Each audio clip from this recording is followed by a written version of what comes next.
अस्सलाम वालेकुम। उम्मीद है कि आप सब खैरियत से होंगे।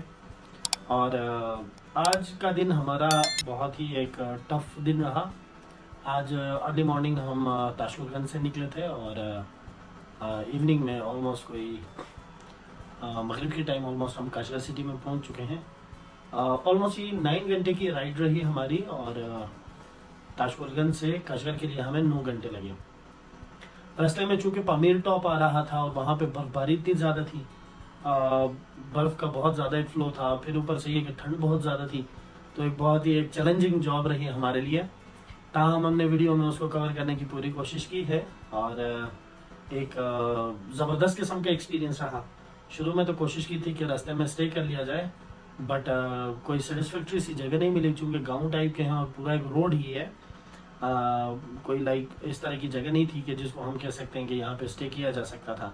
कैंपिंग वगैरह हो सकती थी अगर मौसम अच्छा होता तो, बट अनफॉर्चुनेटली कैंपिंग भी नहीं हो सकी क्योंकि बर्फ़ थी।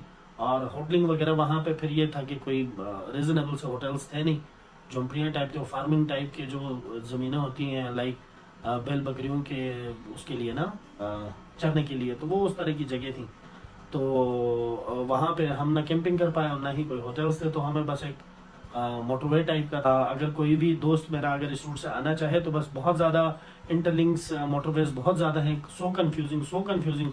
फिर ये है कि जो गूगल मैप वगैरह है उसमें भी जो है ना प्रॉपर काम नहीं करता यहाँ पे, क्योंकि इनके अपने ही तमाम किस्म के ऐप्स इनके अपने हैं। लाइक गूगल मैप इनका अपना है, इवन गूगल यहाँ पे काम नहीं करता, यूट्यूब यहाँ पे नहीं करता काम, व्हाट्सएप नहीं काम करता, किसी किस्म का कोई भी मवासलाती निज़ाम इनका बिल्कुल ज़ीरो है।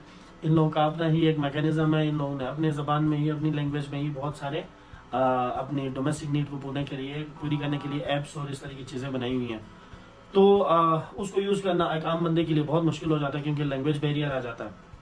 ताहम एक जो चीज़ फोर शोरगर से लेके काशगर तक मोटरवे है G314 314, इस मोटरवे को आपने छोड़ना नहीं है। इसको आप लेके आएंगे तो ये आपको तकरीबन जो है जो न्यू काशगर सिटी है उसके अंदर जगह मिल जाती है वहाँ से। ये है, बाकी सीधे आप जाएंगे तो कुंची की तरफ ये आगे रास्ता जा रहा है।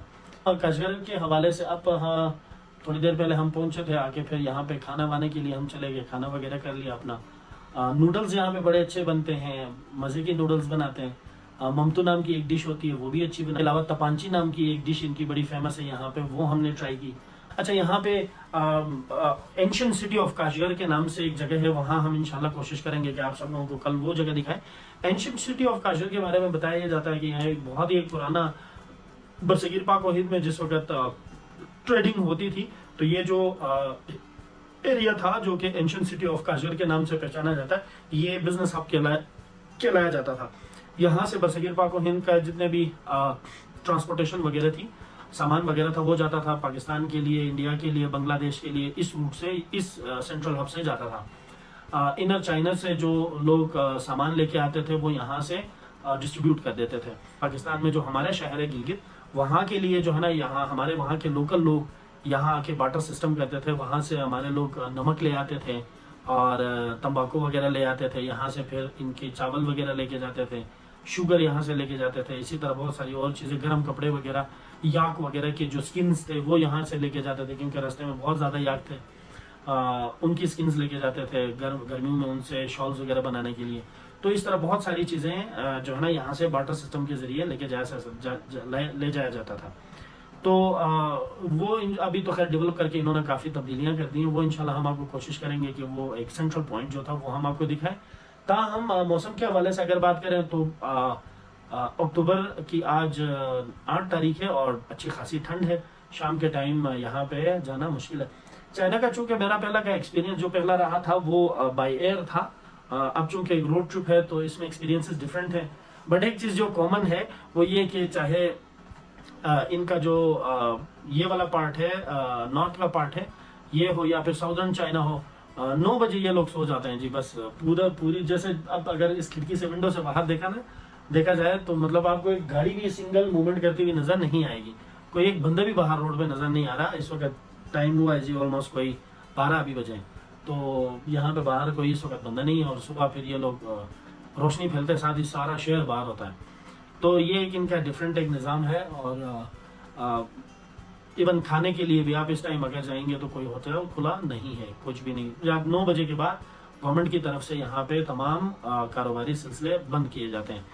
दूसरा, इस शहर के बारे में एक चीज ये थी कि जितने भी मैंने यहाँ लोकल से पूछा उसके बारे में बता रहे हैं कि चूंकि यहाँ पे मुस्लिम आबादी थी काफी 2012-13 तक, लेकिन 2012 में यहाँ पे बहुत ज्यादा एक मुस्लिम्स और हंस के दरमियान, जो इनर चाइना के होते हैं, उनके दरमियान एक अच्छी खासी एक तनाव और कशीदा माहौल हुआ था, जिसके बाद यहाँ पे डंडे की जोर पे जो है ना बहुत ज्यादा जो है ना चीजें इन लोगों ने उनसे मनवाने की कोशिश की, हंस ने काशगर के लोगों से मनवाने की कोशिश की, जिसकी वजह से क्लेशेस आए और बहुत ज्यादा एक तनाव और बहुत ज्यादा एक कत्ल गारत का सीन हुआ था लोगों के दरमियान। तो जिसका चाइनीज गवर्नमेंट ने भरपूर एक्शन लिया। भरपूर एक्शन लेने के बाद अब यहाँ पे बहुत ज़्यादा सख्ती की गई है, बहुत ही ज़्यादा सख्ती की गई है। लाइक दाढ़ी रख के आप जाएंगे, कहीं से गुजरेंगे तो लोग एकदम ही बहुत डर के जो है ना आपको देखते हैं।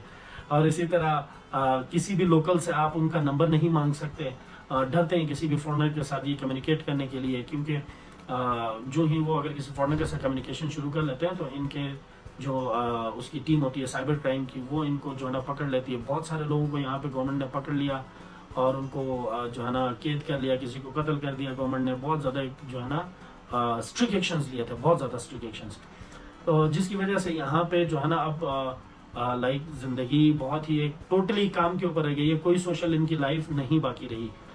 टोटली सुबह जाना है, जिसने ऑफिस जाना ऑफिस जाएगा, जिसने अपना काम करना वो काम करेगा, बाकी कोई भी सोशल लाइफ इनकी नहीं है। इसके अलावा यहाँ पे मजीद ये है कि लोकल्स की जो है ना किसी से नंबर शेयर करना, कोई जैसे मैंने बताया व्हाट्सएप और कोई तो सोशल मीडिया चलता नहीं है। वीशंग यानी वी चैट के नाम से एक ऐप चल रही है जो कि यहाँ पे बहुत फेमस है। वी चैट के बगैर यहाँ पे कोई भी कम्युनिकेशन बंदा नहीं कर पाता। वी चैट के अंदर भी अगर आप किसी लोकल से उसकी आईडी मांगना, इवन अगर आप कुछ खरीदना चाह रहे हैं किसी शॉपकीपर से, लोकल किसी शॉपकीपर से उसकी अगर वी चैट आईडी मांगे या मोबाइल नंबर मांगे तो वो एक जो है ना जो मुश्किल हो जाता है। इसी तरह कम्युनिकेशन बैरियर तो एक है ही है चाइनीज लैंग्वेज का या काशगर लैंग्वेज का। उसके अलावा इंग्लिश यहाँ पे किसी को नहीं आती, बिल्कुल भी नहीं आती। तो जो भी यहाँ आए तो कोशिश करें कि प्लीज अपने साथ या तो कोई ट्रांसलेटर ऐड कर लें, बट अगर वो भी नहीं मुमकिन तो बेहतर ये है कि अपने मोबाइल में कोई ट्रांसलेशन का ऐप डाल लें ताकि आपकी बेसिक ज़रूरतें पूरी हो सकें। बाकी रिहाइश के हवाले से खाना पीना आपको बहुत इजीली हर किस्म का फूड मिल जाता है और बहुत सारे जो है ना होटल्स और यहाँ पे ताहम थोड़ी सी एक्सपेंसिव है बट बहुत ज़्यादा नहीं। अब जैसे ये रूम है, एक नॉमिनल सा होटल है यहाँ पे काशगर के अंदर, ये एक सेंट्रल चौक कहते हैं इसको। सेंट्रल चौक के अंदर एक होटल है इनका, यहाँ पे एक रूम लिया है, छोटा सा एक रूम है, 2 बेड का ये रूम है और इन लोगों ने 100 यन चार्ज किए हैं जो कि पाकिस्तानी ऑलमोस्ट बनते हैं कोई 4,500-5,000 रुपये ऑलमोस्ट, छोटे मोटे बिल्स मिलाकर।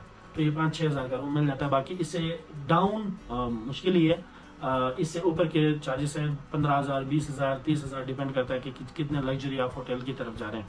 ताहम ये एक एवरेज किस्म का होटल है और ये एक सेंट्रल लोकेशन पे लोकेट कर रहा है। यहाँ से आप तमाम जगहों के लिए बहुत इजीली मूव कर सकते हैं। तो फिलहाल तो हम करेंगे रेस्ट, क्योंकि आज का दिन बहुत ही एक टायरिंग सा रहा। इंशाल्लाह कल हम आपको लेके जाएंगे the ancient city of Kashgar.